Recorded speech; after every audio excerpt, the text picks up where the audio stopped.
My mom found out my income, so she showed up with my spoiled brother and demanded I give her money every month, like I was some kind of personal ATM. Not just a little help, not support during a rough patch. She straight up demanded a fixed monthly payment. And when I didn't agree, she screamed, cried, called me ungrateful, and tried to trip me into submission. Tell me, would you have done what I did? Was I wrong for finally snapping and cutting her off? Or was it about time someone told her no? Let me start from the beginning, because trust me, this didn't come from nowhere. I grew up in a pretty average household. We weren't poor, we weren't rich, but there was one thing we had plenty of: favoritism. My mom adored my younger brother, Danny. And by adored, I mean worshipped. He could do no wrong. If he broke something, it was my fault for not watching him. If he failed a class, it was the teacher. If he was rude, he's just emotional, don't be so harsh. Meanwhile, if I even breathed wrong, apparently I was disrespectful, dramatic, ungrateful. I grew up learning that my needs came second, always. I didn't get nice clothes. I didn't get money for things like extracurriculars or hobbies. I was told to focus on responsibility. Danny. He got gaming consoles, sneakers, birthday parties that looked like wedding receptions. It was insane. I'm not going to lie.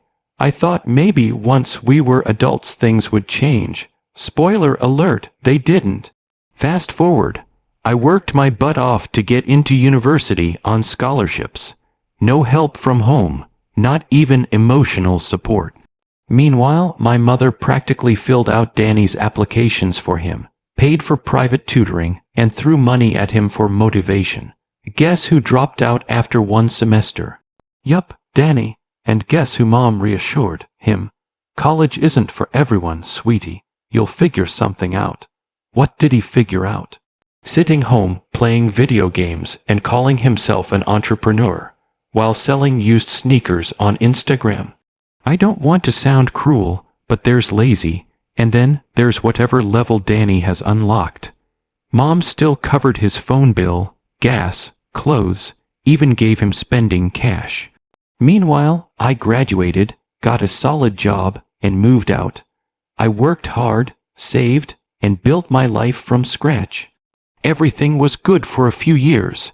We weren't super close, but I would visit sometimes, call occasionally, and send Mom something on her birthday or Mother's Day. I wasn't cold, I just needed space. Then one random afternoon, I made a mistake. I was proud of myself and I shared news. I told her I had gotten a promotion.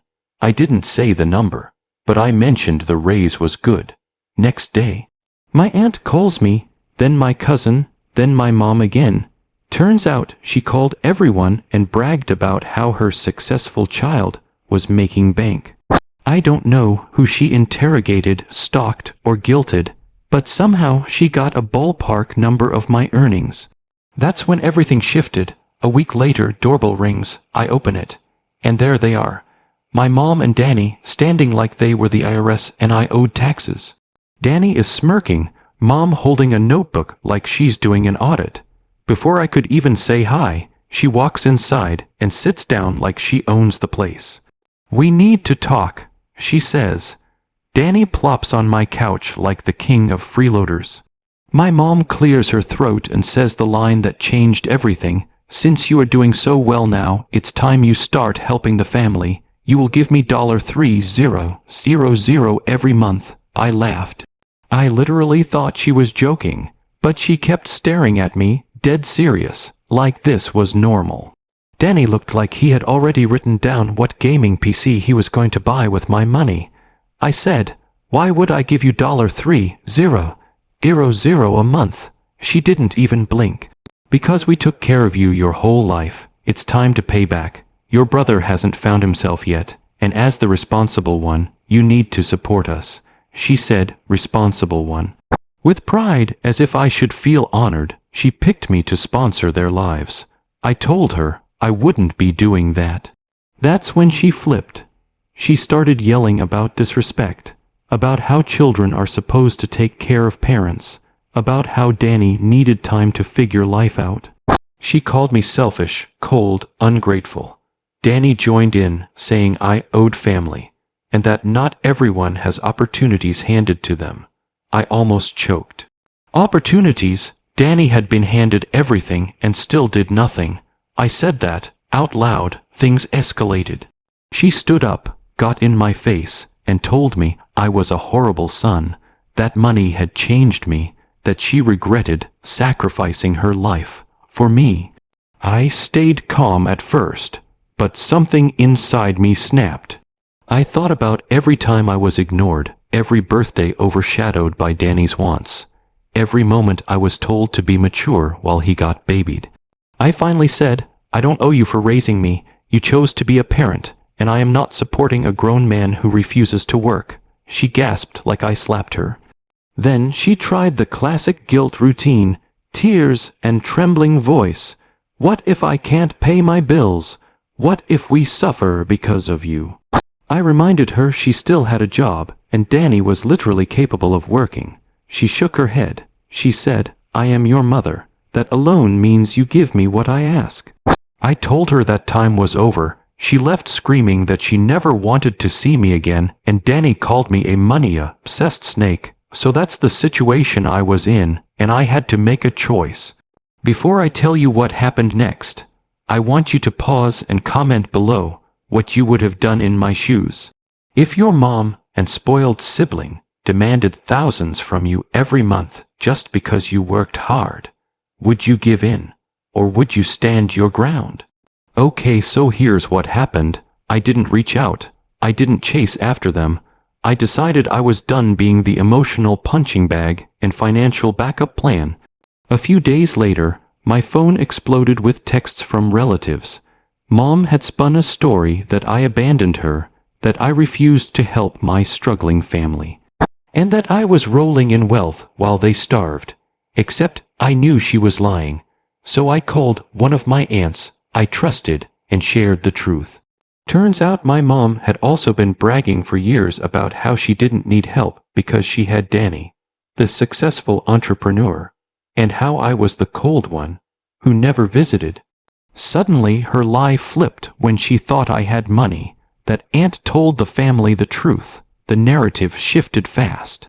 Some relatives sided with me, others called me ungrateful, but I ignored them.